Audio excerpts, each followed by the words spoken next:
everybody, and welcome back to the PFN Scouting Podcast. I'm your host, Dalton Miller, joined as always by my co-host, Ian Cummings, and we're going to check back in on the quarterbacks. It is a ridiculous group of quarterbacks in the 2024 NFL draft class, or potential 2024 NFL draft class. A couple of guys may go, a couple of guys may not. Young guys who have shown out so far may choose to stay in school because this senior class is so talented. But as always, I have to ask, Ian, how are you doing? Doing good.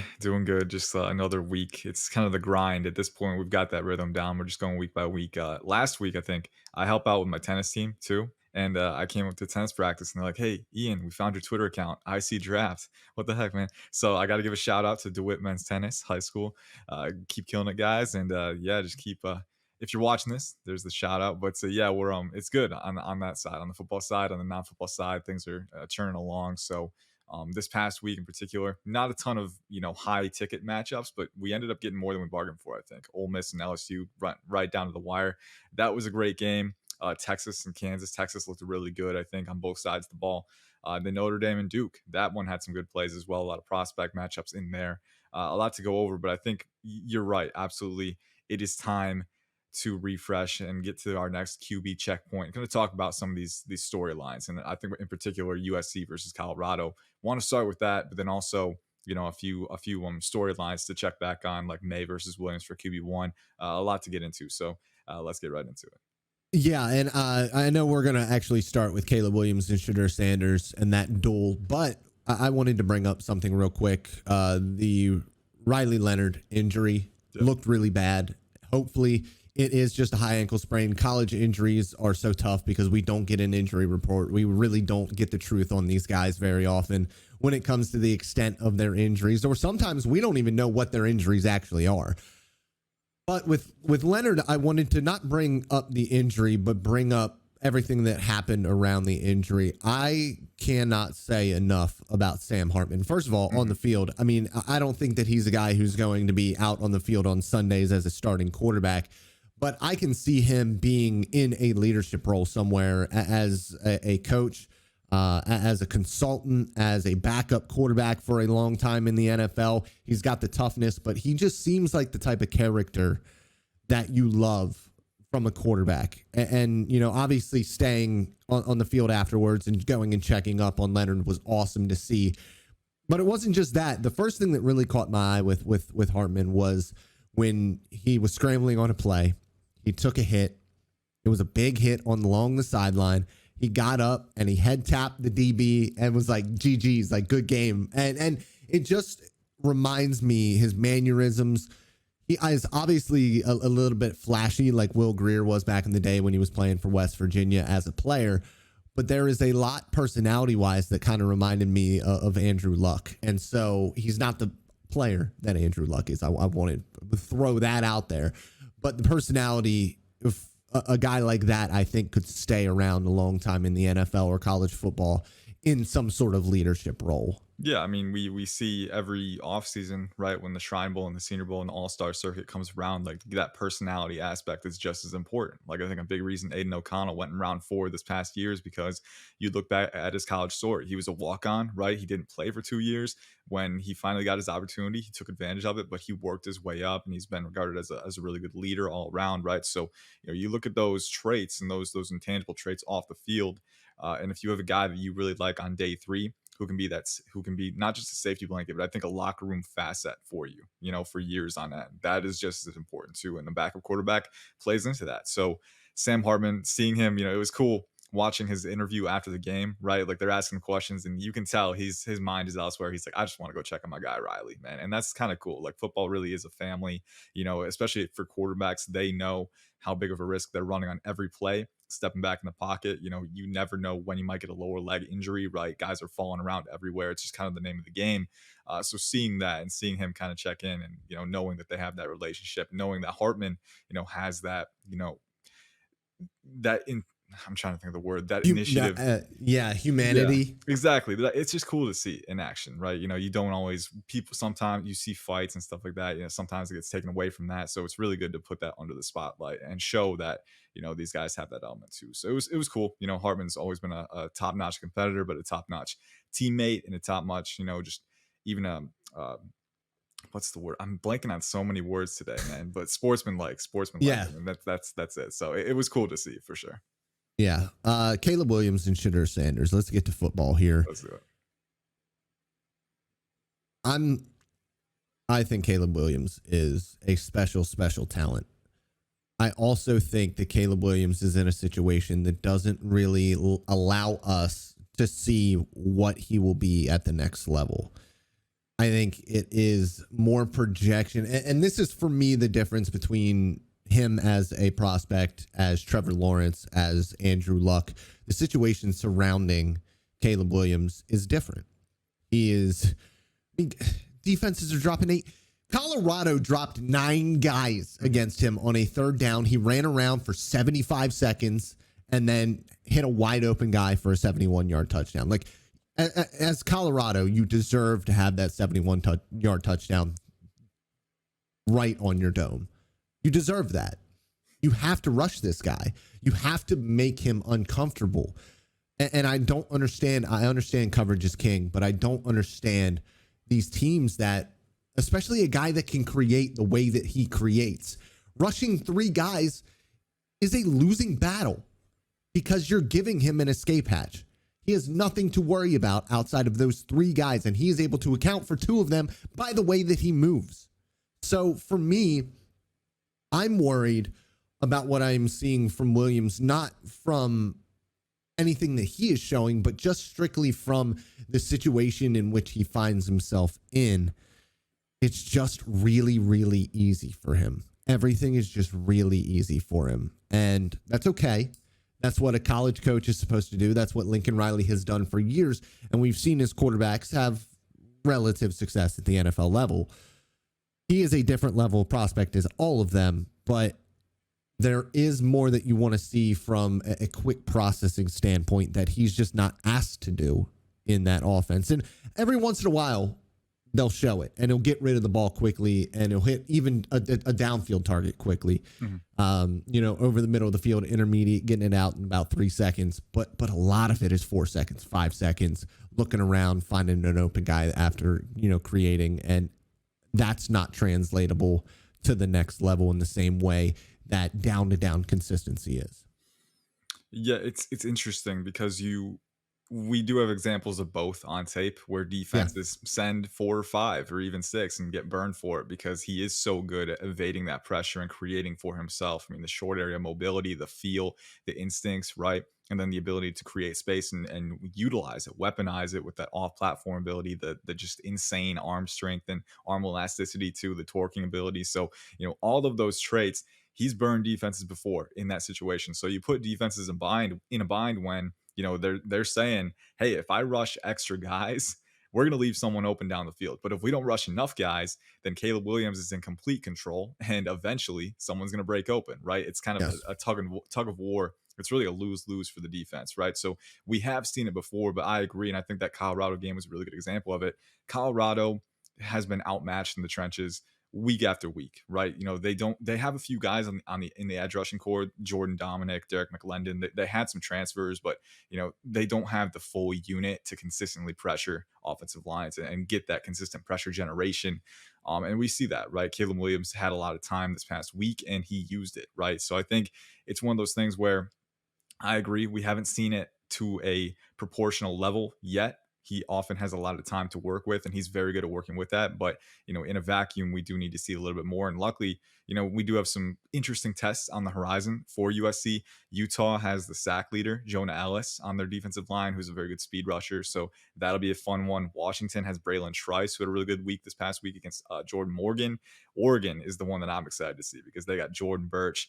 They got Brandon Dorless. They got Evan Williams, who's been really good blitzing out of the slot this year. So Oregon's defense, Dan Lanning, is not afraid to put pressure on your quarterback, even if he's Caleb Williams. So I think that's the one that I'm circling. Like, if you want to see Caleb Williams process quickly, stay on rhythm under pressure, and not kind of create chaos unnecessarily in those situations. That's the game that I'm circling, that I really want to see something new from him. We've seen everything we need to see. We know that he's worthy of the number one overall pick. I mean, you look at the creation Yeah. ability, but then also, there was that cover two touchdown, just layering it over the linebacker was just effortless velocity, layering pace and touch, right? You see that kind of arm talent, and it's rare. It just doesn't happen naturally very often. Caleb Williams has it. On top of that, too, having the vision to create off script. I mean, all those things. He checks those boxes. We know that. But if you want to see something new, that Oregon game to me is the one I'm circling. You got the rush, you got the scheme, that's going to be a fun one. And you have the offense on the other side that's going to force you to keep the pedal down. So that one, the stars are kind of aligning for a really interesting matchup. But this duel in particular, right? I mean, I think we saw, both guys produced at a major clip. And we can talk a little bit about Shedeur now because he kind of started off cold, but he started to pick things up, especially in that second half. And I think, even though USC's defensive line wasn't quite as domineering as Oregon's, you did see him make some really impressive NFL level throws. And I think, especially after the Oregon game, we were looking for some source material to say, hey, Shedeur is still a round one worthy prospect in this class. I don't think for us evaluators, it was really ever a question, right? Because we knew that Oregon game, they were outmatched in the trenches from the start, but he bounced back, I thought, and put on some really good throws. Yes, he did. And honestly, I thought that the entire Colorado team did a really nice job bouncing back. And it kind of just goes down to coaching. I mean, they do truly believe that they can compete against everyone, even though they really can't. Also, USC's defense is horrific. We do have to throw that out there as well. Even though things did not start out good for Shedeur, I did think that he bounced back in the second half and played well in the second half. And it's just, for me, I see a lot of Geno with him. Mm-hmm. Somebody said that to me on Twitter, and I was like, yeah, that's the one that makes sense. The Geno comp, because he's an athletic guy. Yeah, I don't think he's the best runner in the world. When it comes to actually as a runner, I thought that he'd be more. With Geno, the athleticism is more of I don't want to say a bonus because he is legitimately athletic. He just Yeah. doesn't, it's not something that he's a weapon. It's not the first option. Yeah, for it's these not the guys. first option. He's a passer first, but he uses Yeah. that athleticism to maximize that. And Shedeur does the same thing. Yes, I agree with that. And I think that when I look at, what he could be, I think staying another year is probably what he will end up doing. There's no real reason for him to push it and go and try to make NFL money this year because he is Deion Sanders' kid. They don't need money. And he's going to make a ton of money in NIL as well. So doesn't want to have to go up against Caleb Williams and Drake Maye in this draft class. And I understand that. Plus, it'll give us another year of film for him. But I wanted to bring up really quickly, if you guys want to see a game where Caleb Williams is a little bit uncomfortable, go look at Oregon State from last year. That's a team that brought pressure on him all of the time, ran man coverage behind it, and said, go try to beat us here. And he was uncomfortable for a lot of the game.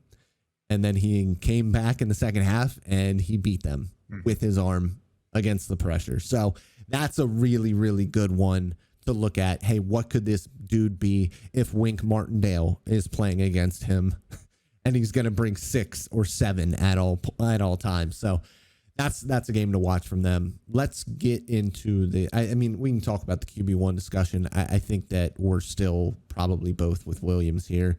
I do want to address it because coming into the year, Drake Maye graded slightly higher for me. It was literally just a hair. Like it was essentially QB1A and QB1B, but we've played 5 games now, I think 4 or 5 games. And to me, honestly, I think we've seen enough from both guys to put Williams over him comfortably in that discussion. Not a runaway battle, but I think there is a little bit of a gap now. And I think Drake Maye, he's put some really good throws on tape, man. I mean, especially that South Carolina game, there were some really impressive bouts of anticipation down the field, using his mechanics to manipulate defensive backs in their alignment and create space for himself. Like he has that high level ability. So, in structure, I'm still very confident in what he can do, but the decision-making lapses have been happening week after week consistently, right? And it's not constantly within the game. It's just 1 to 2 to 3 lapses, but those can change the outcome of a game. Those can change the momentum. You don't want to give defenses an inch. And I think I think Williams is a little bit better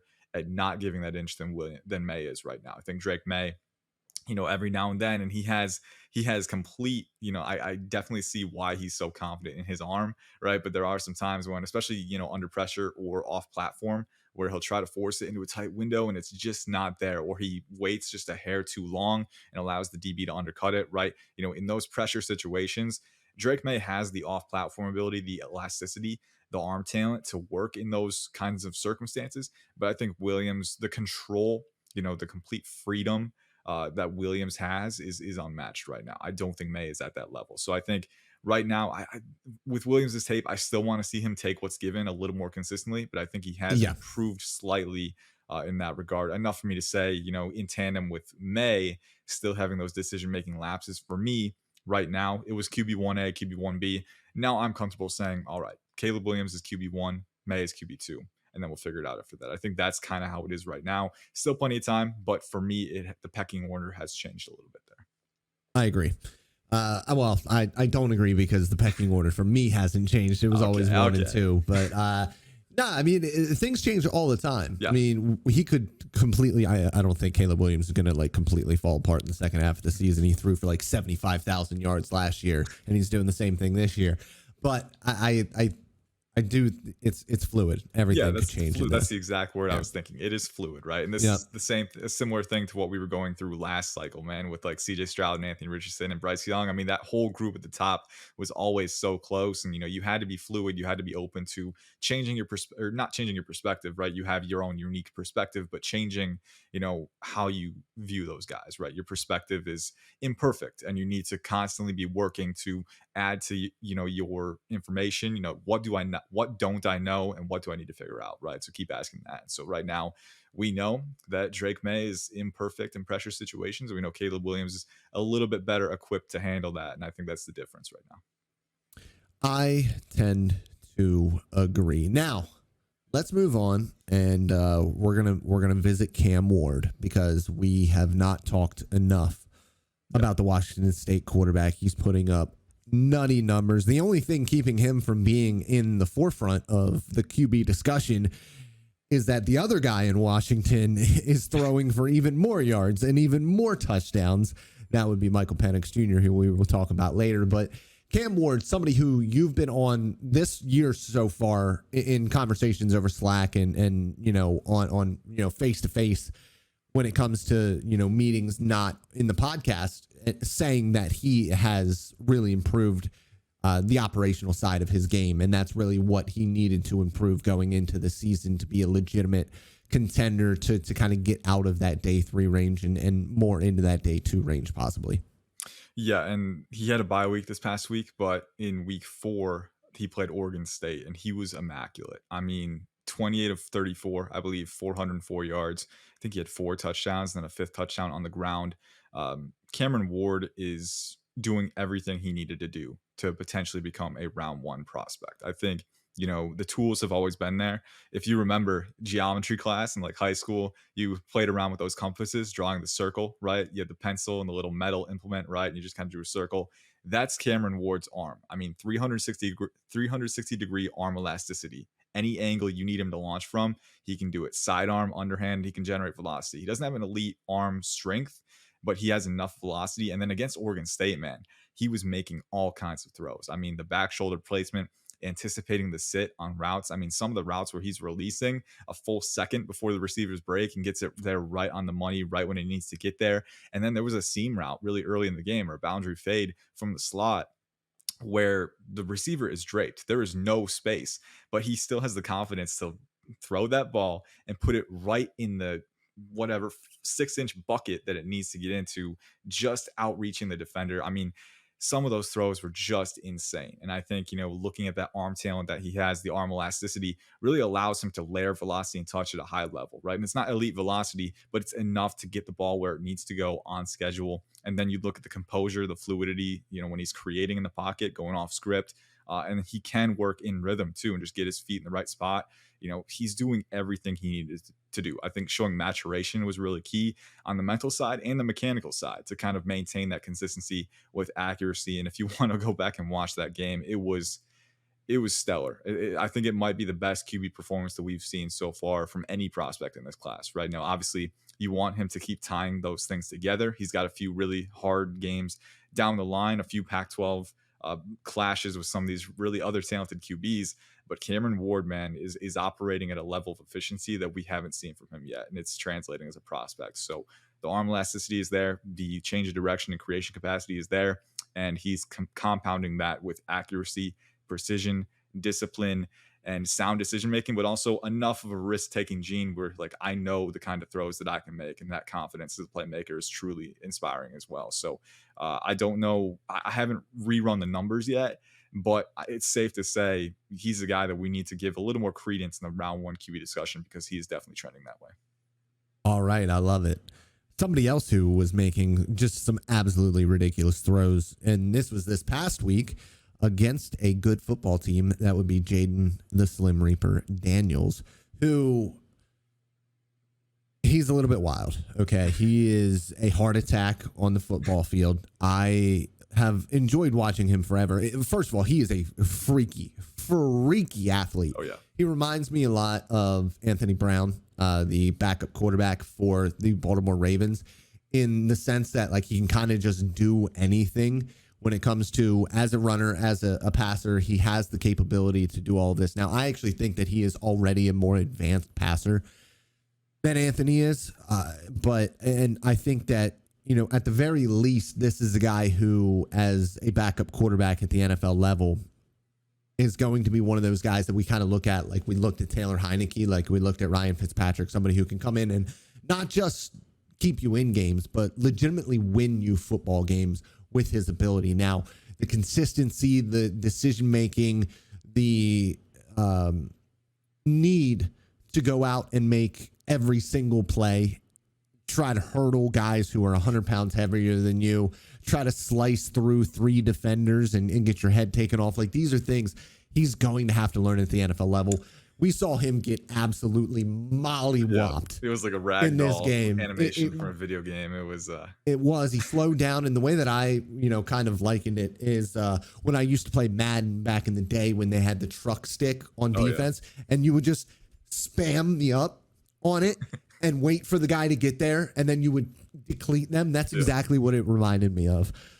But the slot fades, the downfield passing touch, the ability to layer throws. He has enough arm talent. He has the anticipation. I like his quick game operation. Like, for me, this is a guy who I wouldn't even think about it. I would draft him on day 2. In this class, it's a little bit different because there are so many talented players, but, like, I legitimately think that he's the best quarterback in the SEC. The problem is the rest of the team is not quite as good defensively. They have some struggles, and they're just not going to win the SEC. But I think he's a really good player. He's one of my favorites. Obviously, he's been one of my favorites since he was a freshman. But really nice to see him have a really good day against some really good competition. Mm-hmm. Yeah, I wanted him to win that game, man. He was playing incredibly well, and hats off to Ole Miss. They came away with it, and they made some really nice plays too. But Jayden Daniels was just playing at a high level the entire time, and I feel like he's been a quarterback who, in the summer we were talking about him like, this guy's athletic. He's got enough arm talent to work with. He can operate the quick game. Those are the boxes that we were checking with him. It was really, can he add, because he doesn't quite have that elite arm strength, can he close the gap with technical development? And this game was a clinic, I thought, with ball placement, with timing, anticipation. I think he showed everything he needed to show. And, credit to the LSU offense, too. He's got 2 very good receivers to throw to. Brian Thomas Jr. Is a breakout guy who we could be talking about as an early round prospect at some point down the line. And Malik Neighbors, goes without saying, we ranked him as our 2nd or 3rd receiver last week on the wide receivers pod. So he's got talent to throw to. But Jayden Daniels, from the pocket, in structure, was maximizing them with his throwing ability last week. And I think that was really important because until this season, he's really been that hyper athletic guy who sometimes relies on that to a fault. But now you see it, it's still a primary part of his game, creating and producing as an athlete, as a runner. But he can dice up defenses in the pocket now. And that's scary, man, because you add that to the equation, the timing, the discipline, the pocket composure. and the ability to stay on rhythm too and maximize your weapons. He's shown all of that. So it's a tough conversation because we say these things about so many different quarterbacks, but we can only fit so many into that top 100 range because there's only so many picks. There's going to be some interesting decisions. I think, like you said earlier, like we've talked about, if Sanders returns to school, that's going to change the dynamics a little bit, right? It's going to add some more space for someone to sneak in today too, but there could be other decisions looming. Cameron Ward will have a decision to make because I think he has another year of eligibility if he wants to use it, but his stock is soaring, so maybe not. There's a few other young quarterbacks who, Riley Leonard is another one. Maybe he returns to school, right? Because he has more eligibility, and I think that might be the best thing and for him. And that ankle injury might set him back quite some time as well. Exactly. So there's a few decisions looming. This quarterback class is very interesting because we don't fully know who's declaring and who's not right now. So we just have to consider everyone. But there's going to be some clarity at the very end of the season when we finally see that. But regardless, I think Jayden Daniels has played well enough to say he could be a day 2 pick regardless of how many quarterbacks declare, because he's operating at a very high level within the pocket. And he's got talent to work with, but he himself has talent as well. And I think at the very least, stick around as a high level backup, spot starter. That's a valuable position to have in the NFL. And if you have a guy with his kind of talent, it's something that I would definitely take a swing on.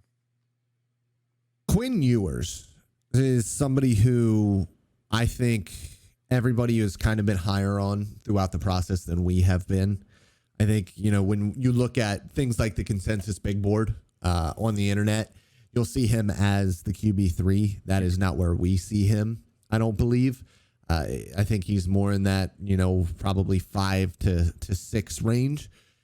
But he has shown, the game against Alabama was obviously terrific. I love the way that he operates in that Steve Sarkisian offense. But that Steve Sarkisian offense offers a lot of answers to some really tough questions. It's a very good, very clean offense for a quarterback who has the operational capacity to run. We saw that same thing with Mac Jones, and it turned Mac Jones into a first rounder. And I think that Quinn Ewers has more physical ability than somebody like Mac Jones. But when I look at him, I still see, much like Drake Maye, but without the freaky physical tools, that bozo gene still exists in Quinn Ewers. It's the need to make a bad decision 2 or 3 times a game that should be picked off, that he's going to have to work out if he's going to be a starting quarterback at the NFL level. And he obviously has the physical ability, but we're looking at these guys. This is a ridiculous draft class of quarterbacks. There might be 3 of these guys, 4 of these guys that end up being successful NFL players. That's just the way that it goes. That's the way that the numbers work out. But with a guy like Ewers, if he can hone in on those mistakes, I think that he has the ability to be a starting quarterback in the NFL. My problem is he's playing with A.D. Mitchell. He's playing with Xavier Worthy. He has a very good running back in the backfield and the number 1 tight end in the class. So that is a lot helping you on top of Sark's offense. What can he be without that environment around him? Because he still makes those poor decisions. Mm-hmm. And I think that's the question that you need to ask with him, especially with the competition that he's going up against. Like a lot of the young quarterbacks that we've talked about in previous pods, Cameron Ward today, right? Like if I'm putting them head to head, Ward's got the creation capacity. He's got the arm elasticity. I think him and Ewers are up there best in the class, along with Williams with arm elasticity and the angle freedom. But I think Ward right now is a little bit better at operating in structure, a little bit better at, that with that consistent accuracy and ball placement, anticipation, right? So like everything I put him up against with other quarterbacks and JJ McCarthy, right? I think McCarthy's a more dynamic athlete. I think he has that bozo gene that you like to refer to as well. There's some times where he'll try to force some passes, but he's a guy who has really shown flashes of high level anticipation, pocket maneuverability, defensive manipulation so far this year, right? So, things that, we have seen improvement from Quinn Ewers. I think the deep ball placement in particular is something that was really iffy last year. I think he's really improved that this year, and he's got guys in Xavier Worthy and A.D. Mitchell who have the speed to make the most of those opportunities. But that interception against Kansas, again, right? He's stepping up into the pocket. He's almost on the scramble drill, but he's going through the A gap, right? And he tries to fit it into that tight window, and he doesn't see the linebacker breaking over the pass. It's just one of those types of plays, right? you need to have the vision and the discretion to know when to hold off on triggering on that pass, right? With Quinn Ewers, sometimes there's an overconfidence in his arm. He's got great arm talent, elasticity, but I think we both agreed in the preseason the arm strength is not quite at that elite level, right? The velocity generation, the ease of velocity is not quite at that elite level, right? So I think you're looking at a guy who is a good enough athlete. He's a passable athlete for sure. Really great angle freedom, good arm strength, right? So, a good set of tools, but is it in that elite category where I can break into round one without comparable operational proficiency? I don't know yet. And especially with the competition that he's facing this year, I still need to see a little bit more, right? So I think we've seen progress from Quinn Ewers, but progress for him is not quite enough because he's not the high level athlete that some other passers are. He's not the, bazooka armed quarterback like Drake Maye is, right? So I think you're looking at a non elite skill set. And when you have that, you have a little more ground to make up in the draft conversation. Yes. Michael Penix Jr. We can stop talking about him, right? Because he didn't throw a touchdown this week against Arizona.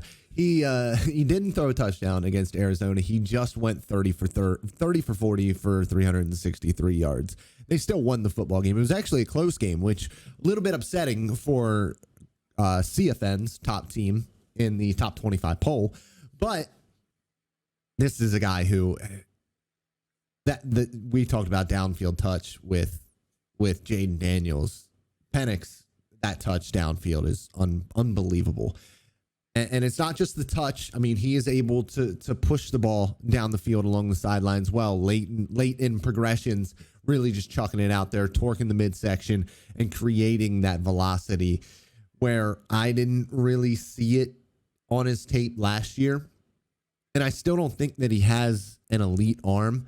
Now, maybe the left-handed throwing is throwing me off, but it just doesn't look like the top guys when it comes to the arm talent. He also has the extensive injury history. And so you really have to think, like, operationally, I loved him last year. I really like what he has above the shoulders, but you kind of expect that from a sixth-year guy who has played a ton of football. So you expect him to be advanced and be able to throw with, big A anticipation from time to time. And that's what he's done. He is a grown man really dominating at the college level right now. My question is, 6-year guy, been around a long time, doesn't have elite arm talent, doesn't have elite athleticism. He's an okay athlete. He can move a little bit. Like, for me, at the best, we're looking at somebody like Teddy Bridgewater, right? I mean, a little bit more aggressive with his passing ability. He will push the ball downfield more. But what is the ceiling? Could he be a guy like Tua at the next level where in the right offense could be a legitimate weapon?